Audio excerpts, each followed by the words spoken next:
جانبداران همین پیشوایتان همین نفر رو، همین امام علی رحمان رو نجات دهنده سیاره گفتگیش رو شنیدگی هستید؟ سوال رو نجات دهنده سیاره را ایرا تاجیکستان نگفته، ایرا دولت‌های جهان اعلام کردن که همچون نجات دهنده که سیاست صلح پرور گوش کنین. تا آخر سوال دادن گوش کنین. آخی سوال دادن گوش کنین. بومش شما را گوش میکنم. صبر کنید. آفتاب محتابش نگفتین، همین اتم میرخوجه حاضر نامش بردن، آفتاب محتابش نگفتن و نجات دهنده سیاره همین اروپا به سیاره وارد نمیشود. این کجای اروپا را نجات داده است؟ نه اوجا ما با اروپا کار نداریم که شوکت محمدی جو گپ درباره ملت تاجیک رفته استوده است. برنامه شما وابسته به ملت تاجیک است. انا گپ در اینجا رفته است که سال 92 شما بر این کاستوم برو پوشو بسیار بود نه که وطن یک متش نخست که حمایت کنه. امروز تین شدن گرفتن رفتن اگه ایدور گپ میزنید. با برنامه تمو کدام دولت ما پیش میره و کدام استراتژی پیشنهاد کرده که دولت باید پیش رود. با من یک استراتژی سال 2015-2020 کی اجرا شده است. گپ زنید یک استراتژی 2015-2020 اجرا شده است.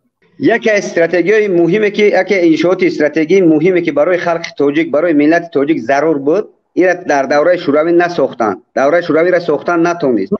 همین را بیت ما گپ بود کنم با سوال سوالش جواب میدم ماشا. شما درباره روغن از میگید. روغن استراتژی من فکر ما بیان کنم با شما تو سوال تین. برادر من درباره استراتژی 2015-2020 گفتم. کدوم استراتژی که در سال 2015 کشیده شد 2000 تا 2020 اجرا شد؟ خب یکم در 2016 اگریگات روغن یکم اگریگاتش به کار درآمده. اگریگات 20 سال پیش بود. دیم در مرغاب اگریگات به کار برآمد. در شهر خروق گیس به کار برآمد. همه همین جهت‌های استراتژی بود. یک کارخانه و یک زواد ساخته استودن همین رو به نظر کم میگیری و یک برنامه بردروغ درست پیشنهاد میکنی. کارخانه رو گفت همه همین را به نوبت نگیری و یک برنامه بردروغ که سر مردم تو میتی ایرا به نوبت نمیگیری. میگه مرد باشی در روی آدم گپ زن. همین تدون خدا همین سال 90 باز مقایسه کن که چه خیلی بود دولت داره. در کدام حال بدیم مردم جوهر مکه میخوردن مردم جاروب میخوردن نه از به من بود کنم با شما گپ زنید. همین یک مقایسه که ما کجا به کجا برآمدیم یک بار دل سبولای دل دوان گوش کن. کدام زواد فابریکه هایی که در دوران اتحاد شوروی کار میکردن حالا حکومت امروزه کارفرمایده توانسته ایستاده است.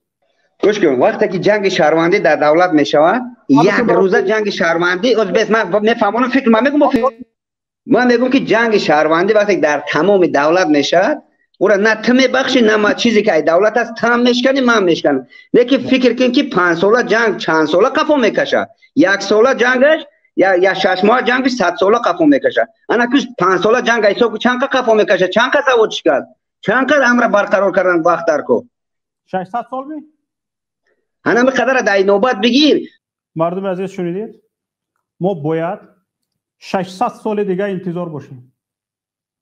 600 سال دیگه با منتظر باشیم که نویر چویر اتبیره تبیره امام علی رحمان به سر ملت چه بدبختی‌هایی می‌بیارد و میگوید که ما 5 سال 6 سال جنگ دیده بودیم باید 600 سال شما اهل اولادی مرا صبر کنید. هرچی میدوزدم هرچی میخورم هرچی میکنم هرچی غارت میکنم 600 سال باید تاجیکستان به خودش نبیاید.